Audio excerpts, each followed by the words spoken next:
जो गिराया वो मंदिर था या मस्जिद था वाला साहब? मैं तो गया नहीं था, और इसके लिए ऊपर क्या था नीचे क्या था मुझे इतना तो मालूम है, नीचे हमारा मंदिर था। इसका मतलब है कि अब संविधान की परिभाषा हर कोई अपने अपने तरीके से ऐसा नहीं है, अपने अनुसार कोई परिभाषा नहीं करेगा, उदाहरणों से समझाने का प्रयास करेगा, क्योंकि बहुत सारे लोग होते हैं जो बहुत सीधी बातें नहीं मानते हैं। बड़े मियां छोटे मियां सुभान अल्लाह। मैं आपको अभी ताजा उदाहरण देता हूं। जब 6 दिसंबर को अयोध्या में बाबरी मस्जिद का ढांचा गिराया गया तो शिवसेना ने सबसे आगे जाकर के झंडा गाड़ दिया, हमने गिराया, और उसको बड़े गौरव से उसको ओन किया। गौरव तो है ही, बिल्कुल, इसमें कोई शर्म की बात नहीं है। मैंने तो कहा दिया, साफ कह दिया। आप ये मानते हैं ये बाबरी मस्जिद गिराने दी गई है, इसके नीचे हमारा जो टेंपल था, मंदिर था राम का, वो हमने ऊपर लाया। तो इसका मतलब ये है कि अगर आपको धार्मिक स्वतंत्रता है तो किसी दूसरे को भी धार्मिक स्वतंत्रता होगी? हाँ, हर एक को है, हर एक को होगी। मैंने राम मंदिर निर्माण मक्का मदीना में करने की बात नहीं की। मैं राम मंदिर निर्माण की बात यरूशलेम में नहीं कर रहा हूँ, वेटिकन सिटी में नहीं कर रहा हूँ, मैं अयोध्या में राम मंदिर के निर्माण की बात कर रहा हूँ। बड़े मियां छोटे मियां सुभान अल्लाह। और कहीं पोर्शन था वो हिंदू संस्कृति की एक सिंबॉलिक बात थी। लेकिन लोग कहते हैं शिवसेना के तो वहां एक भी आदमी नहीं था। ना, ऐसे कैसे हो? नहीं तो बड़ी शर्म की बात है, और आप ज्यादा पूछेंगे तो सीबीआई मेरे पीछे लगेगा। भारत की व्यवस्था संविधान से चलेगी, किसी शरीयत से नहीं। धर्मांतरण संविधान के दायरे में? हाँ, क्यों नहीं, इस देश का संविधान धर्मांतरण की छूट नहीं देता है।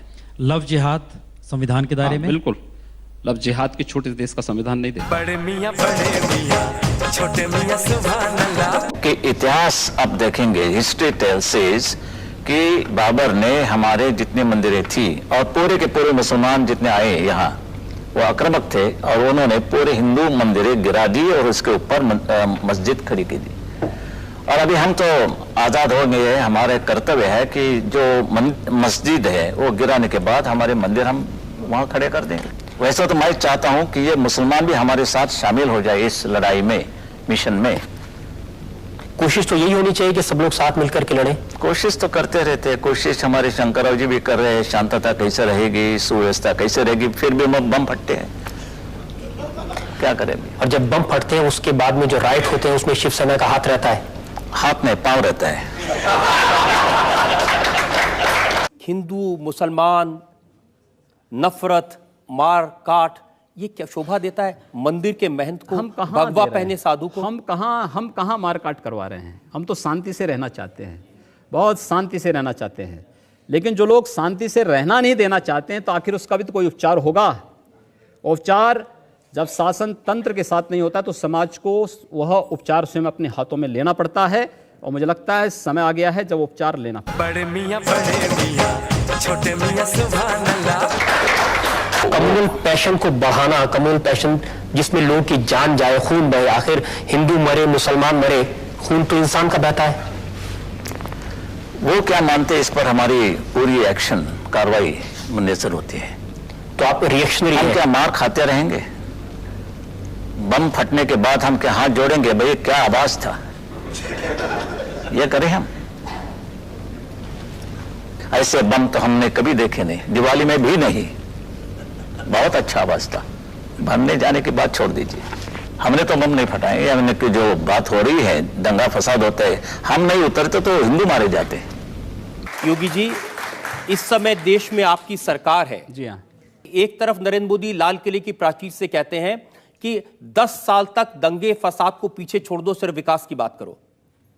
इस देश के अंदर एक भी दंगा हिंदुओं की ओर से नहीं हुआ है। देश के दंगों के इतिहास को अगर आप देखेंगे, मैं आपको बताऊं, पूरे देश के अंदर दंगे कहां होते हैं? 3 श्रेणियां उसकी हैं। 10 से 20% की आबादी, 20 से 35% की आबादी और 35 से ऊपर की आबादी।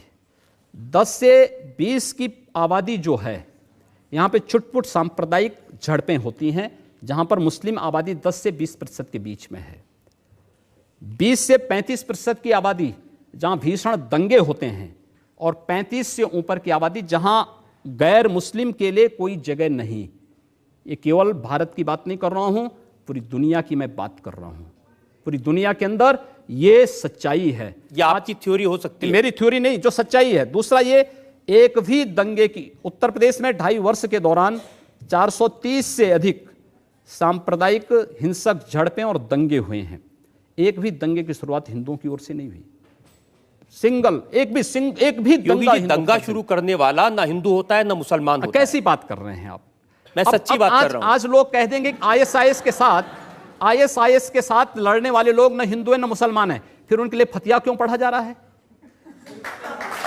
आप कहते हैं कि आतंकवाद की कोई जाति नहीं होती, और राम जन्मभूमि पर हमला करने वाले आतंकवादी जब वहां सुरक्षा बलों के हाथों मारे जाते हैं तो उनके लिए फतिया पढ़ा जाता है।